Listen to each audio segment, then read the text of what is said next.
Hello mga kasari! Kumusta ang lahat? So, for today's video pala mga kasari, i-share ko sa inyo yung bilihan namin ng Diyos ko Lord, kakakain ko lang po. Thank you Lord po. So yung binibilhan po namin ng Alfonso, ganun pa rin po ang price nila. Hindi pa rin sila nagtaas. Ayan. So, magandang balita pa rin. Akala ko nagtaas sila ng presyo ng Alfonso, mga kasari. So, ibaliktad ko sa inyo yung camera natin para makita nyo yung resibo. Ito siya. So, ito siya, mga kasari. Ayan. Ilapit ko sa inyo. Kita nyo ba? Ayan. So, yung isang box sa kanila ng Alfonso, 1 litro is 3,070 lang. Ayan. So, napakamura, diba?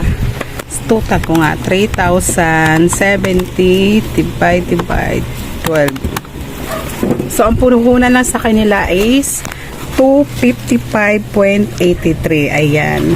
So sa iba kasi mga kasari, ang presyo ng Alfonso is 3,300 something. Ayan. So doon talaga kami nabili ng Alfonso sa kanila. Isang box lang yung binibili namin. Then dito naman sa amin, hindi mabinta masyado ang Alfonso ngayon. Hindi katulad nung last year, mabinta siya.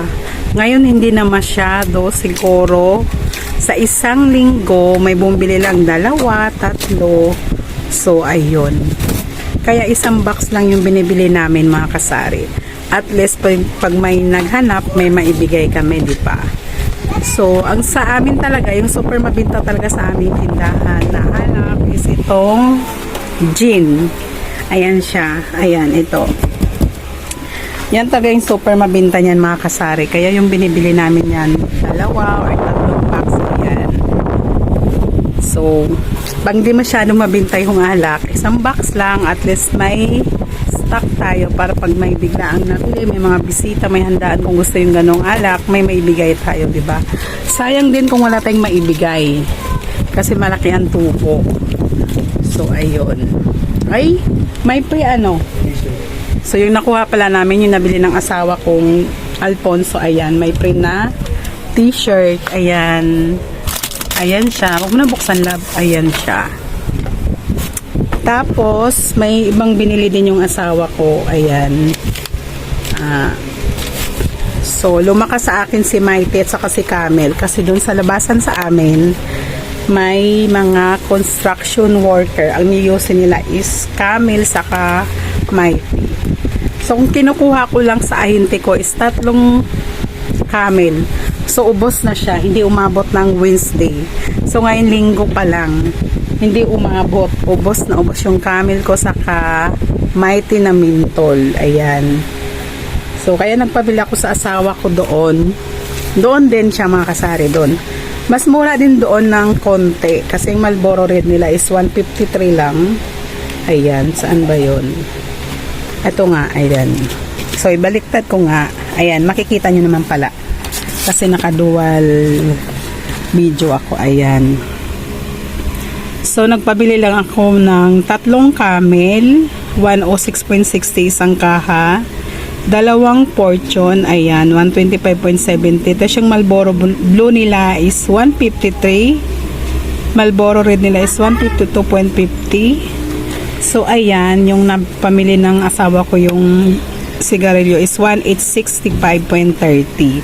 So, doon din to mga kasari, doon din to mabili. Mura doon sa may Malabon. Ayan yung pangalan nila, James Shopper Mart. Ayan.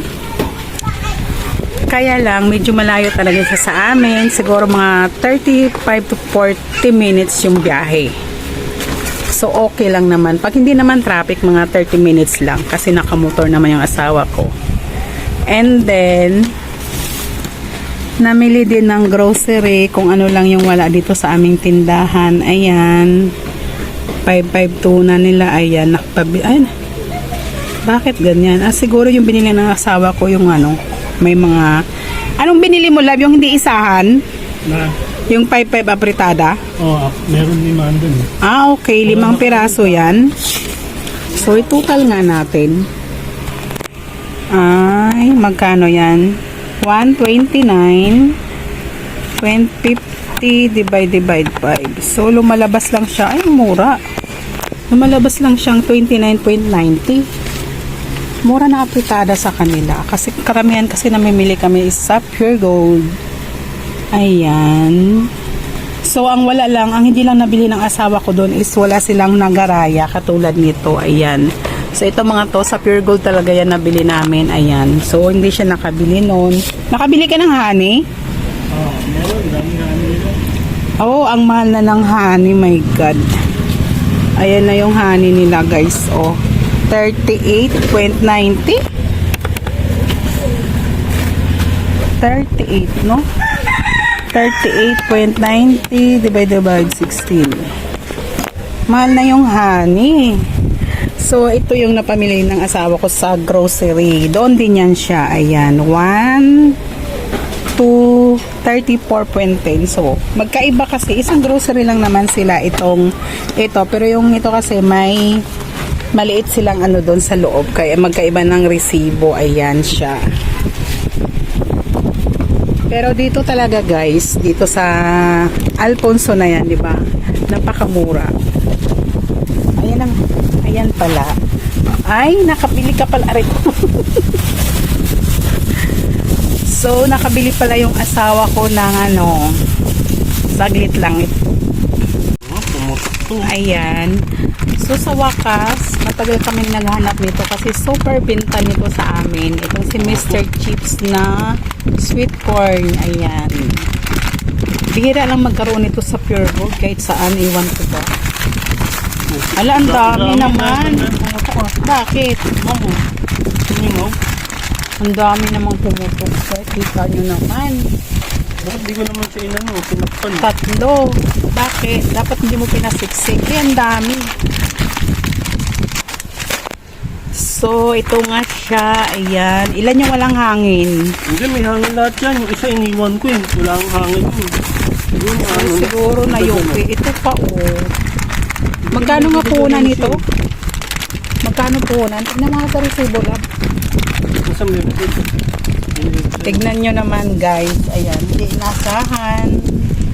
Siguro na 8 mo lang. Hindi naman. So ito ay napakamura pala sa kanila. Oh, magkano lang yung puhunan ng Mr. Chips Sweet Corn? 7.80. Ang mura.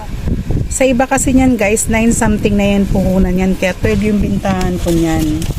So pwede siya ibintang 10. And then, itong walang hangin. Ano ba to? Alam naman yung mga customer natin, mga bata. Ayan. Yupi. Pwede ko na rin ibintang 9 to. 9. Balik puhunan kaya 8.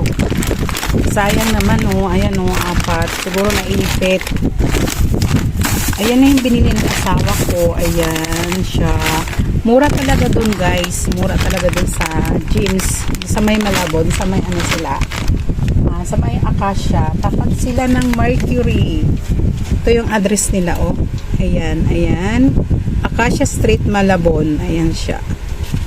Mura lang doon. Minsan pag December doon kami namimili nag-grocery ng paninda. Ayan. Mas maganda ano, isang bilihan kasi mas mura sa kanila pag wholesale.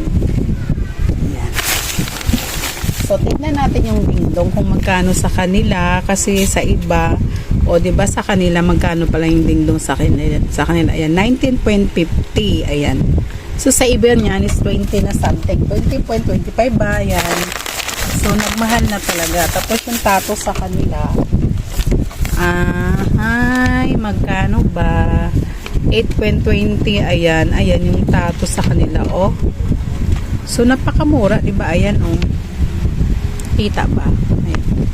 Teka, paano ba? Ay, malabo. Ayan. Ay.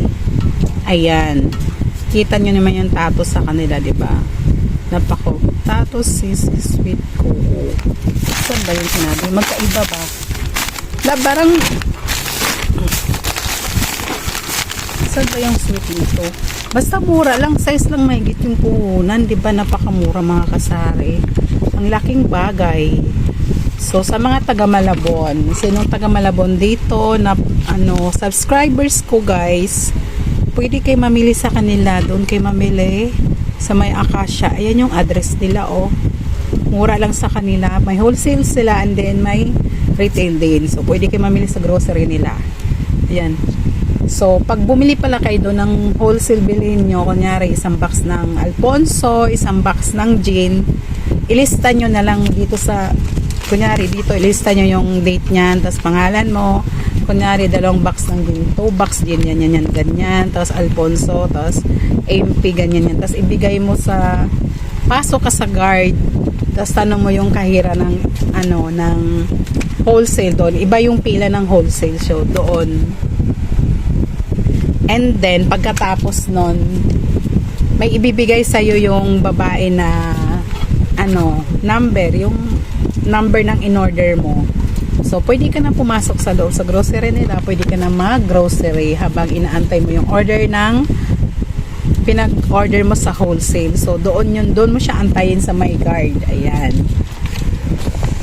Lang mga kasari, ayun, nabanggit ko sa inyo, no, mura doon ang bilihin na mga alak. So, katulad ng Alfonso, kung mabinta sa inyo, kung malapit lang naman kayo sa lugar na yon sa may Malabon, pwede kayo mamili doon. Kasi kami, galing pa lang kami ng kami, Valenzuela, Canumay West. Pero sinasadya talaga ng asawa ko, yung pinapasadya ko talaga sa kanya, doon bumili ng Alfonso. Kasi sayang din yung 230, di ba? Oo, 230 something. Kasi sa kanila nga, 3,070 lang isang box. Sa iba is 3,300 something yung isang box ng Alfonso. So, malaking bagay yun, guys. So, ayun lang, guys. Happy weekend. Happy Sunday. Have a blessed Sunday, everyone. Thank you sa lahat ng bagong subscribers ko. Bye-bye!